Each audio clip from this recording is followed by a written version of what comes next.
परमेश्वर का धन्यवाद और एक बार ये शाम में आप सभी का स्वागत है चर्च ऑफ ज़ायन इनके ज़्यादा मिनिस्ट्री में। हम ये समय में प्रभु के वचन में जाएंगे और आज का हमारा विषय है श्रापों से आशीष की ओर।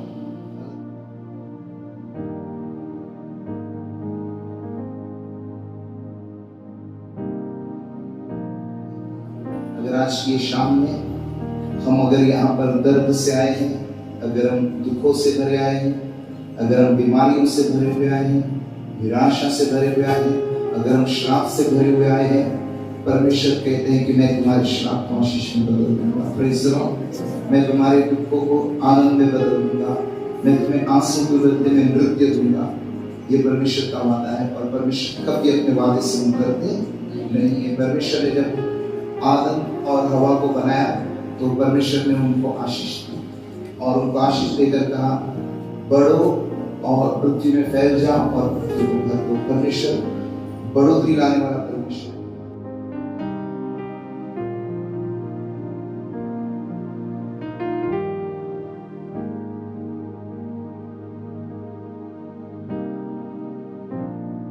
अपनी माता सारा की ओर ध्यान करो।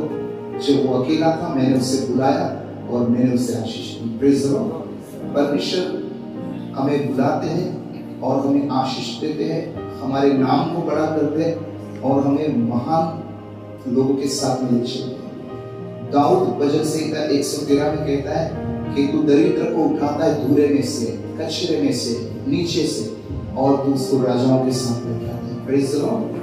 तो प्रियो, परमेश्वर को ये अच्छा लगता है कि वो अपने लोगों को आशीष दे।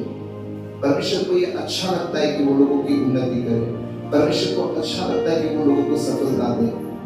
परमेश्वर प्रभु यीशु मसीह इस दुनिया में आए, परमेश्वर ने जो अपने बेटे को भेजा तो इस दुनिया में ऐसे लोगों को नहीं ढूंढने आए जो बड़े धार्मिक किस्म के लोग हों, जो ये सोचे कि हम बड़े बड़े धर्म के काम करें और तब परमेश्वर हम पर प्रसन्न होगा और हमारे लिए कुछ भलाई के रास्ते खोलेगा, हमें आशीष करेगा, हमें अपनाएगा। ऐसा नहीं है। बाइबल में यीशु ने कहा कि मैं धर्मियों को नहीं लेकिन पापियों को बुलाने आया हूँ। अगर कोई ये कहते हैं प्रभु मैं पापी हूँ और मैं अपने धार्मिकता से कुछ नहीं कर सकता हूँ, मुझे जरूरत है यीशु मसीह तेरी धार्मिकता की, तो प्रभु यीशु मसीह हमें धर्मी बनाते हैं पापी से। बाइबल में लिखा हुआ है रोमन 3:24 में यीशु के लहू के द्वारा हमें धर्मी बनाया जाता है।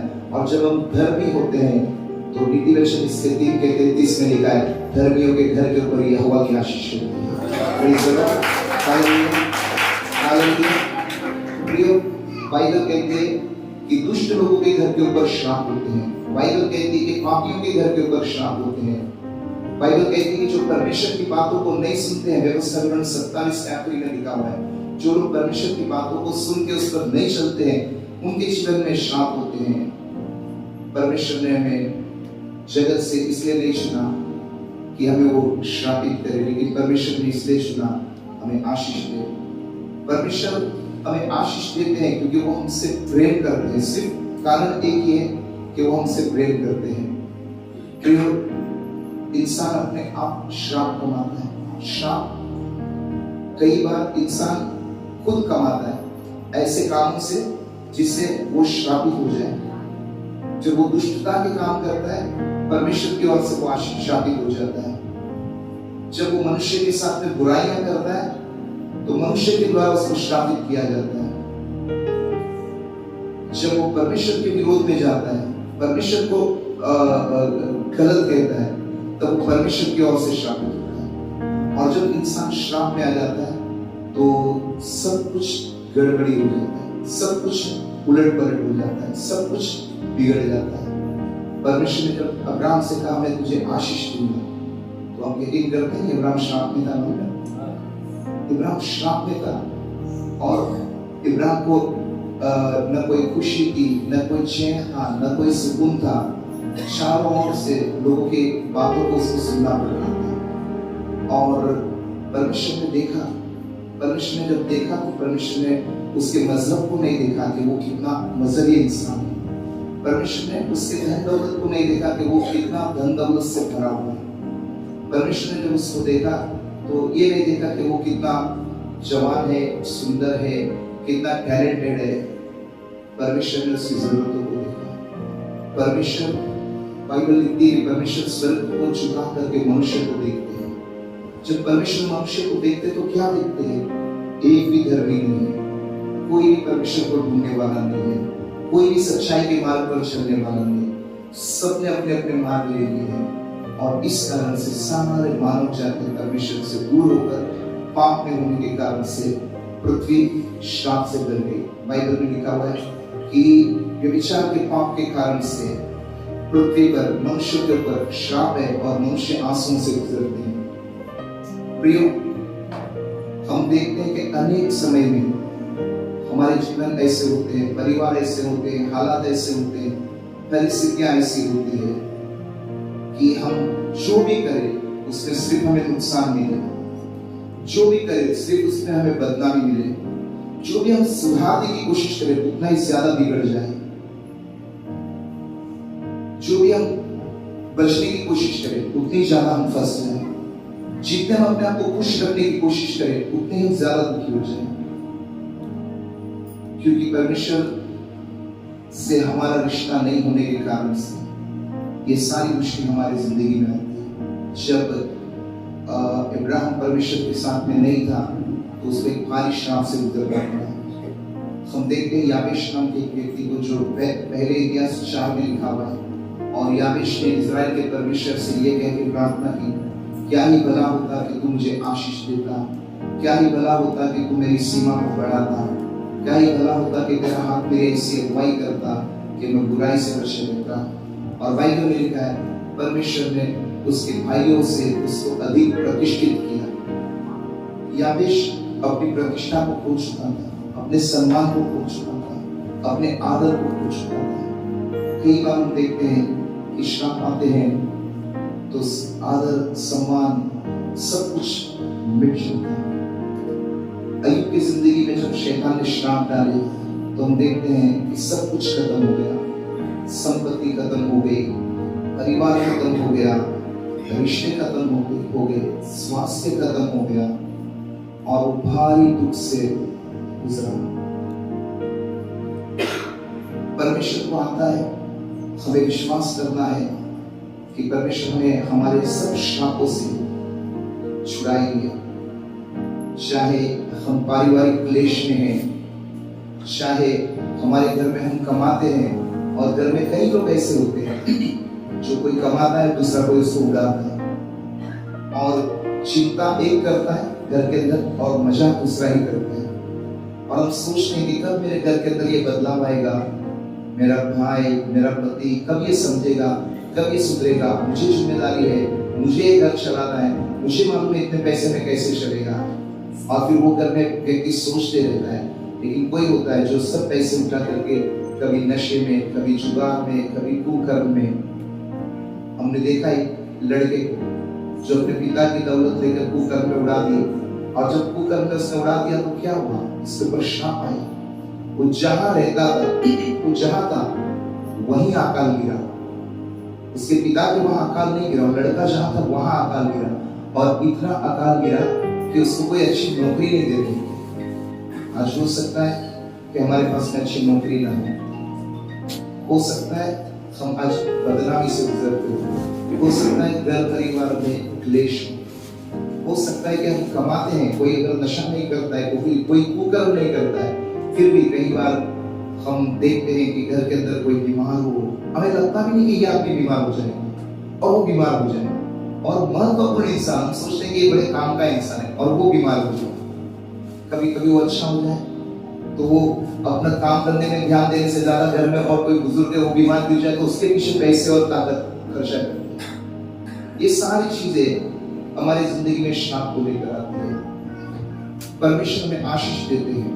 कई बार लोग हमारे ऊपर जलन रखते हैं जब हम अच्छी जिंदगी जीते हैं, तो लोग कई बार जादू, टोना, तंत्र, मंत्र करके, यहाँ पर बीच में एक परिवार आया हुआ था मेरे घर से, मैं भूल गया कहाँ से आया था, कहाँ से, खेड़ से एक परिवार आया था। आपको मालूम है 3-4 जवान बेटियां थी उनकी, एक बेटा भी था, और मुझे बताया गया कि बेटा कभी भी घर में मिलता नहीं मुझसे। मैंने सोचा कि पढ़ा लिखा अच्छा एजुकेटेड लड़का होगा, कुछ अच्छा जॉब पे होगा। मैंने पूछा क्या करता है? बोला भाई कल्ला में भाजी मार्केट में घूमते रहते हैं। अच्छा परिवार मुझे लगा, अच्छी लड़की। इतने श्राप से भरे हुए हैं, इतने श्राप से भरे हुए हैं कि वो शैतान ने उनको ऐसा घेरा है कि वो प्रभु का वचन तक समझना नहीं चाहते। यहाँ 2-3 दिन थे, वो लोग आए थे खेड़ से, यहाँ पर रुके हुए थे। और माँ देखो काम नहीं कर सकती है। अब पिताजी काम कर सकता है लेकिन पिताजी काम नहीं कर पाता है क्योंकि माँ का ख्याल रखना है। अब बेटियां है तो देखो, एक बेटी जो है वो कहती है कि मेरे अंदर कुछ दुष्ट आत्मा है और दूसरी उसकी देखभाल करती है, और एक बेटी है जो यहाँ काम करती है, कोई प्राइवेट ड्यूटी नर्स का करती है और जो कुछ भी काम करती है उसमें से इतने 4-5 लोगों के लिए खर्चा भेजती है। और आपने सुना गवाही के यहाँ आने के समय में वो पैर से कुछ वही नहीं चल पा रही। क्या आप समझ पाते? एक इंसान का परिवार का, एक व्यक्ति का, एक परिवार का जीना बेहाल हो गया, क्यों जिए कैसे? और मैंने मेरे जिंदगी में इतने श्राप में और इतने जादू टोने के असर में, इतने शैतान के असर में मेरे सिर का एक पहला परिवार में निकला। मैं आज भी सोचता हूँ कैसे जीते हो। और फिर इतने आपस में लड़ाई झगड़े क्लेश, फिर भी साथ कि वो यहाँ लड़ाई करते थे और आवाज नीचे तक जाती थी, आजू बाजू में लोगों तक आवाज जाता था। मुझे कोई कहता था कि वो दुकान के पास में इनकी लड़ाई का काम करता है। ये उनकी गलती नहीं थी, ये उनके अपराध नहीं थे, ये कुछ श्राप थे जो शैतान ने डाले थे। ये वो जादू टोना था जो किसी ने उसके ऊपर किया था। ये सब श्राप है। ये आज की रात यीशु कहते हैं कि यदि परमेश्वर का पुत्र यीशु तुम्हें आजाद करेगा तो तुम सचमुच आजाद हो जाओगे।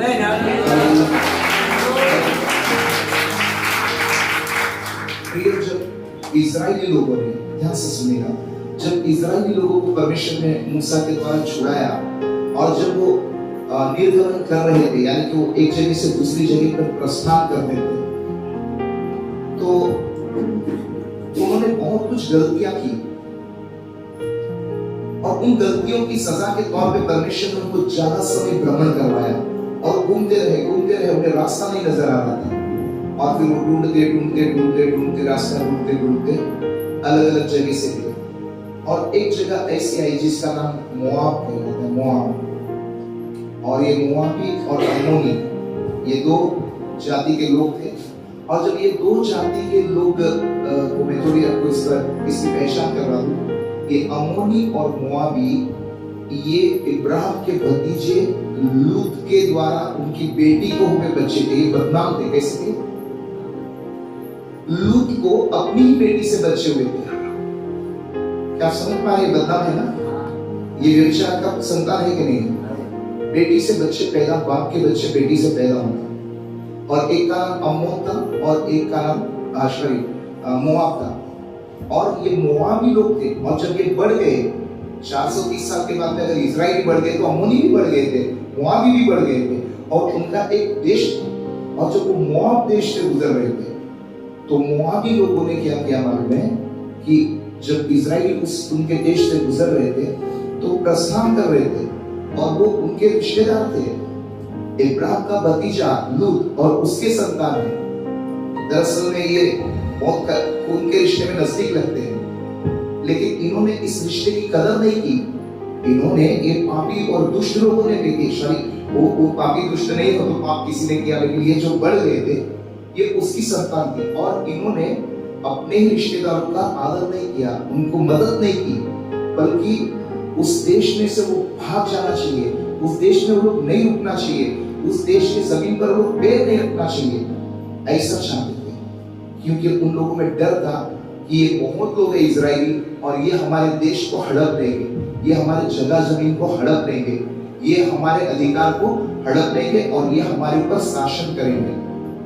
कई बार आपको मालूम है, जगह जमीन के लिए, रुपये पैसे के लिए, काम धंधे के लिए लोग जादू टोना करते हैं और जाते हैं और जादू टोने वाले को पैसे देते हैं और फिर नाना प्रकार की क्रियाएं करते हैं। जैसे मैंने बताया उस परिवार के ऊपर किया है। इतना परेशान सालों से परिवार है, कमा कर नहीं खा सकते हैं, एक जगह पर घर में ठहर नहीं सकते हैं, किसी से मिले। मैं सच कहता हूं, मैं परमेश्वर का सेवक हूं।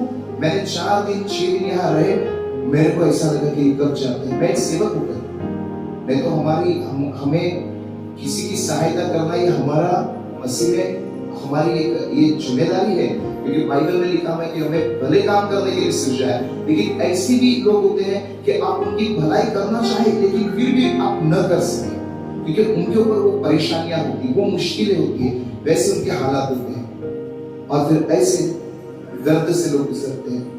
तो क्या किया मोआबियों ने, मालूम है कि ये हमारी जमीन हड़प लेंगे, ये हमारा देश हड़प लेंगे और ये हमारे पर शासन करने लग जाएंगे, ये यहाँ बस जाएंगे, ये हमारा अन्न खाने लगेंगे, तो हम इनको तांत्रिक के द्वारा श्राप देकर इनको मार डालें। तो उन्होंने गिनती की पुस्तक 22वें अध्याय के 6 वचन में बलाम नाम के एक व्यक्ति को बुलवा भेजा कि आ और हमारे लिए ये जो इतने भर गए हैं बड़ी संख्या में, इन्हें हमारे लिए कुछ श्राप दे। श्राप देने के लिए पैसे देते हैं। हालेलुया।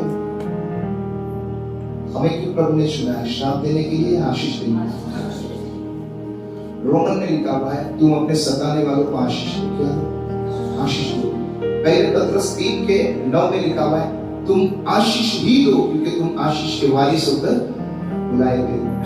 याद रखिए, मैं आपसे एक खास बात कहता हूँ। परमेश्वर ने जब इब्राहिम को बुलाया तो इब्राहिम से कहा जो तुझे आशीष देंगे मैं उन्हें आशीष। इब्राहिम को आशीष देने का मतलब क्या है?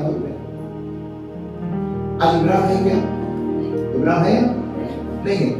हम कौन है? इब्राहिम के संतान है कि नहीं? हाँ या नहीं? याद रखिए, जो तुम्हें आशीष देंगे परमेश्वर उन्हें आशीष देगा। हालेलुया।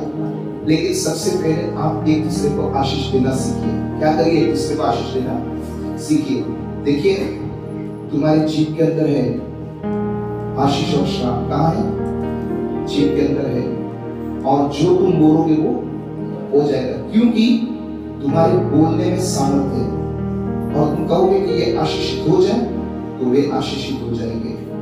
अगर तुम कहोगे कि वे श्रापित हो जाए तो वे श्रापित हो जाएंगे। हमें परमेश्वर ने हमारी जीभ के अंदर आशीष, श्राप, जीवन, मृत्यु हमें दिया है, परंतु यह हमें जरूरी है कि जब हम अपने भाइयों को, अपने बहनों को, अपने सेवक को, अपने कलीसिया को जब भी याद करें। मैंने सुबह चैलेंज किया, अभी भी चैलेंज करता हूं, ऐसा करके देखिए। और मैंने सुबह जो कहा था वो कहता हूं, आपको मसीह में, जो मसीह की बात कर रहा हूं, मसीह में जो आपको बुरे से बुरा लगता है उसको 50 बार आशीष करोगे। कितने बार? कितने बार? जो आपको नहीं पसंद है इंसान मसीह में, जो आपको चर्च में देखना पसंद नहीं है, आपको चर्च में नहीं आएगा तो अच्छा, इसने मेरे को ये किया, उसने वो किया, वो किया, सब किया, लेकिन कहिए प्रभु यीशु के नाम में मैं इसे आशीष करता हूं। प्रभु मैं इसके स्वास्थ्य को आशीष करता हूं, मैं इसके काम धंधे को आशीष करता हूं, मैं इसके परिवार को आशीष करता हूं। ये थोड़ा कठिन है, सुनिए। ये कैसा है? हम तो अपनों को ही आशीर्वाद नहीं देते, बार बार उठाते हैं। घर के अंदर इतना तनाव होता है कि बेटे को, बाप को प्रभु आशीष कर ऐसा बोलने के लिए थोड़ा सा हिचकिचाहट होती है। माँ को बेटी को आशीष करो ऐसा बोलने के लिए हिचकिचाहट होती है। बहू को, सास को आशीष करो बोलने के लिए हिचकिचाहट होती है। पड़ोसी को आशीष करो ऐसा बोलने के लिए हिचकिचाहट होती है। ये करिए, आशीष करिए, केवल जब कुछ मिलता है तब नहीं। मैंने क्या कहा? जब आपको नहीं पसंद है उसको आशीष करिए और करिए, और देखिए कि आपके ऊपर कैसे परमेश्वर आशीष की बारिश करता है। Hallelujah, hallelujah. आप देखेंगे, सुनिए, आप देखेंगे कि आपके ऊपर परमेश्वर की आशीष दो गुना मिलेगी। अय्यूब के दोस्तों ने अय्यूब को बुरा भला बोला, अय्यूब का न्याय किया, जो कुछ परमेश्वर के खिलाफ में वो सब अय्यूब को बोला, अय्यूब को मुश्किल में देखा। आप मुश्किल में होंगे और कोई आपके ऊपर इल्जाम लगाते हैं, आपको और घेरते हैं ताकि आपको और डराए, आपको और निराश करे, आपको और दुख में डाल दे। जहां आप है वहां से ज्यादा तक लेके जाने वाले लोग होंगे। अय्यूब के साथ यही हुआ, लेकिन अय्यूब इससे डरा नहीं। परमेश्वर ने अय्यूब को समझ को खोला। 42 अध्याय में परमेश्वर ने बोला, ये जो तेरे दोस्त है ना, मैं इनको दंड देने वाला हूं।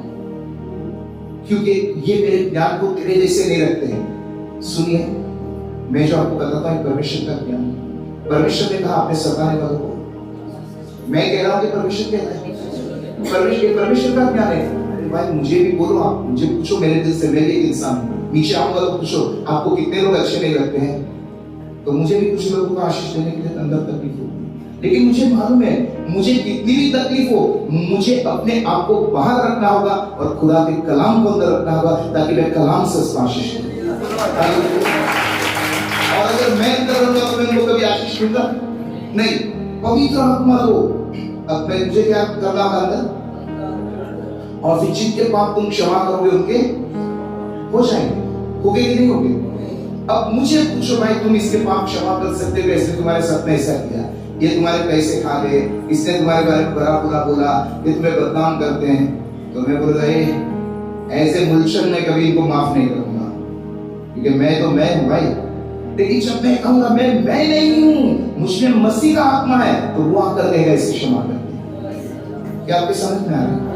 तो आपको अपने अंदर से बाहर रखना होगा और मसीह को अंदर धारण करना होगा ताकि आप अपने सताने वालों को आशीष दे सकें, आप अपने गुनहगारों को माफ कर सके, क्योंकि जब वो अंदर होगा तो आप कर सकेंगे, आप अपने आप नहीं कर सकते। Praise the Lord. तो हमें आशीष देने के लिए बुलाया गया, और जब हम आशीष देते हैं किसी को और वो आशीष उनको लगती है, अय्यूब को बोला प्रभु ने मैं इनको दंड देने पर हूं, लेकिन तू क्या कर, इनके लिए प्रार्थना कर, क्या कर, मुझसे कहे कि मैं आशीष करूं, मुझसे कहे कि मैं इन्हें माफ करूं, मैं तेरी सुनकर इन्हें माफ करके आशीष देना चाहता हूं। अब अय्यूब बोलता है मेरे को तो बहुत गुस्सा आता है प्रभु, मेरी कितनी मजाक उड़ाई, मेरे बारे में कितना बुरा भला बोला, मेरा कितना सारा न्याय किया, और तू कहता है कि मैं उनके लिए प्रार्थना करूं। अय्यूब ने कोई सवाल किया नहीं किया। बाइबल कहती है अय्यूब ने अपने दोस्तों के लिए, दुश्मन के लिए नहीं, दोस्तों के लिए प्रार्थना की। आगे लिखा है जो कुछ भी अय्यूब ने गवाया था परमेश्वर ने 2 गुना लौटा दिया। ये 2 गुना पाने का वक्त है, ये 2 गुना पाने की चाबी है, ये वो चाबी है जिससे आप 2 गुना पा सकते हैं जब आप दूसरे को आशीष करते हैं। और किसको, मैंने कहा जो तुम्हें नहीं अच्छा लगता है, सब अच्छे लगते हैं। घर में बोलो मेरी बेटी को 10 बार बोलेंगे, हाथ रख के बोलेंगे बेटी आशीष हो जा, बेटी आशीष हो जा, लेकिन बाजू वाला जो कचरा घर के सामने रोड डालता है उसके साथ क्या है, नल के ऊपर पानी भरने के समय में लफड़ा करते हैं उनके साथ में क्या है, दुकान के ऊपर हमारे लाइन का हमारे नंबर को छीन के हमारे आगे लाइन में बीच में घुस जाते हैं उनके लिए क्या है, क्या समझ पा रहे? अपने दुश्मन से भी क्या करो, प्रेम करो, अपने सताने वालों के लिए प्रार्थना करो और उन्हें आशीष दो। हालेलुया। क्यों मालूम है? क्योंकि तुम आशीष के वारिस होकर बुलाए गए हो। क्यों आशीष दो? पहले मैं आशीष का वारिस हूं। इब्राहिम आशीष लोगों का पिता है। हाँ, हम इब्राहिम के वंशज हैं, हम विश्वास के इब्राहिम के बेटे बेटी हैं, तो हम आशीष के वारिस हुए कि नहीं? कहीं आशीष मेरे अंदर है, कहीं मेरे अंदर आशीर्वाद है, कहीं मैं कहूंगा लोग आशीर्वादित हो जाएंगे, कहीं आज की रात मैं खुदा के कलाम को घोषित करूंगा, आज की रात मैं वचन को बोलूंगा मेरे आशीषों के लिए, कहीं मेरे भाई बहनों के आशीषों के लिए, कहीं मेरे पड़ोसियों के आशीषों के लिए। आप आशीष मांगे, परमेश्वर आशीष देना चाहते हैं।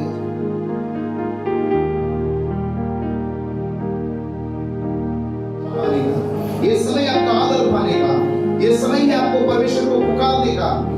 बदल दे मेरे परिवार को, बदल दे मेरे पति को, बदल दे मेरे बेटे को, बदल दे मेरी सास को, बदल दे हर एक बुराई से। आज मेरे घर में से लड़ाइयां यीशु के नाम में खत्म हो जाए, मेरे घर के ऊपर किया हुआ जादू टोना यीशु के नाम में मिट जाए। जिस चीजों के लिए आप दुआ करेंगे यीशु आपके करीब है। मेरे बेटे, मेरी बेटी क्या चाहती है कि मैं तेरे लिए करूं, क्या चाहता है कि मैं तेरे लिए करूं, उसको कहिए। आप क्या चाहते हैं कहिए, आप क्या चाहते हैं कहिए, क्योंकि वो आपसे प्रेम करता है, वो आपसे प्रेम करता है, वो आपको देने के लिए आपके पास आया हुआ है, वो आपको देने के लिए आपके पास आया हुआ है। अपने बेटे के लिए घुटने पे आकर प्रार्थना करिए, उद्धार के लिए प्रार्थना करिए, छुटकारे के लिए प्रार्थना करें, अपने रोजगार के ऊपर, काम धंधे के ऊपर बरकत मांगिए। मांगे बरकत, शैतान से छुटकारे के लिए, जादू टोने से छुटकारे के लिए, तंत्र मंत्र से छुटकारे के लिए। ये छुटकारे का समय। सारे जादू टोने की शक्तियां प्रभु यीशु के नाम में दूर हो। सब श्रापित दुष्ट आत्माएं भाग जाए यीशु मसीह के नाम में। सब बीमारी के श्राप टूट जाए यीशु मसीह के नाम में। बीमारियों के श्राप टूट जाए। इनके पूर्वजों के समय से चले आने वाले पाप के श्राप टूट जाए। पूरे चाल चलन के श्राप के लहू के द्वारा टूट जाए यीशु के नाम में। वो शैतानी हरकत इनके घर में से, लोगों में से बाहर निकाला यीशु के नाम में। प्रभु की सामर्थ्य के घर में काम करे। प्रभु का पवित्र आत्मा के परिवार में काम करे।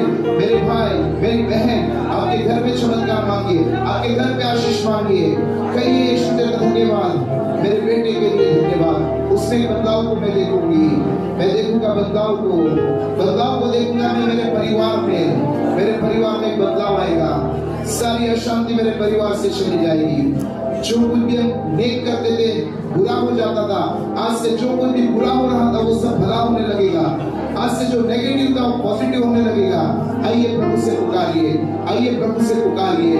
आइए आपके चैनों के लिए कहिए वो बीमारी के श्राप टूट जाए। घर में एक बीमार होता है, वो अच्छा होता है तो दूसरा बीमार हो जाता है, तीसरा बीमार होता है, सारे पैसे दवा में जाते हैं। यीशु के नाम में बीमारी के श्राप टूट जाए। यीशु के नाम में बीमारी के श्राप टूट जाए। यीशु के नाम में जो लोग भी प्रभु जी नया अंग चाहते हैं, उन्हें नया अंग मिले। आंखें नहीं मिले, कान के पर्दे नहीं मिले, किडनियां नहीं मिले, लीवर नहीं मिले, बच्चेदानी खराब हो गई है, नई बच्चेदानी यीशु के नाम में दी जाए। श्राप टूटे, गर्भपात के श्राप टूटे, बांझपने के श्राप टूटे यीशु के नाम में, यीशु के नाम में, यीशु के नाम में। रोग दूर हो, गले के रोग दूर हो, गले की समस्याएं दूर हो। यीशु तेरा धन्यवाद। गुप्त रोगों से लोग चंगे होने लगे यीशु के नाम में। गुप्त रोग बाहर निकले यीशु के नाम में, बाहर निकले यीशु के नाम में। प्रभु जी इनके काम धंधे में बरकत आ जाए। इनके काम धंधे को शैतान ने छुड़ाया, काम धंधे के ऊपर श्राप है वो श्राप टूटे। बाल बच्चों के ऊपर के श्राप टूटे। पिता इनके माँ बाप को किसी ने श्राप दिए थे जो इनके पीढ़ियों पर आते हैं, इनके पीढ़ियों के श्राप टूटे यीशु के नाम में टूटे। पुकारे पुकारे पुकारे, ये आपका वक्त है। आप कितना पुकार सकते हैं, पुकारे, कितना मांग सकते हैं, क्या चाहते हैं। यीशु कहता है मेरे बेटे तू क्या चाहता है मैं तेरे लिए करूं। मेरी बेटी तू क्या चाहती है। देखिए ये वक्त है, वो कह रहा है ये वक्त है, ये वक्त है, ये वक्त बीत नहीं जाए, ये वक्त बीत न जाए। विश्वास करें, विश्वास करें, विश्वास करें।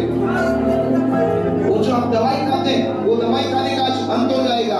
आज के बाद दवाई की जरूरत नहीं रहेगी। आप यहाँ से चंगे होकर चले जाएंगे, आप अच्छे होकर जाएंगे। आपको प्रभु की जरूरत है, आपको यीशु की जरूरत है, आपको यीशु की जरूरत है। ओ पिता तेरा धन्यवाद। आज से घर में लड़ाई झगड़े नहीं होंगे। आज लड़ाई झगड़ों का अंत हो जाएगा। आज लड़ाई झगड़ों का अंत हो जाएगा। आज घर में बेटे शराब पीते हैं, पति मारामारी करते हैं, आज शराब का अंत हो जाएगा बेटे के जीवन से। आज मारामारी का अंत हो जाएगा। आज गाली गलौज का अंत हो जाएगा। आज बेरोजगारी का अंत हो जाएगा। ये नई शुरुआत है, कल से नया महीना है। कहिए मेरे जिंदगी में नया काम होगा, सब कुछ बदल जाएगा। देख मैं सब कुछ बदल दूंगा, मैं सब कुछ नया कर दूंगा। नया महीना लगते ही नए काम तेरे जिंदगी में होंगे, नई बरकत तेरी जिंदगी में आएगी, शांति तेरे जिंदगी में आएगी, उद्धार तेरे परिवार पर आएगा, तेरी उन्नति होगी।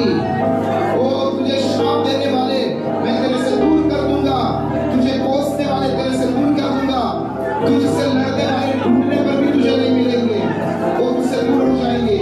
ओ पवित्र आत्मा, पिता धन्यवाद, पिता धन्यवाद। मांगे मांगे वक्त घुटनों के दर्द से छुटकारा मांगे, पेट की तकलीफ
बंद हो जाए, कमर के दर्द बाहर निकले यीशु के नाम में, किडनी की बीमारियां बाहर निकले, गांठे ट्यूमर पिघल जाए यीशु मसीह के नाम में, ट्यूमर पिघल जाए यीशु के नाम में, पिघले यीशु के नाम में। ओ यीशु तेरा धन्यवाद, यीशु तेरा धन्यवाद। Thank you, Jesus.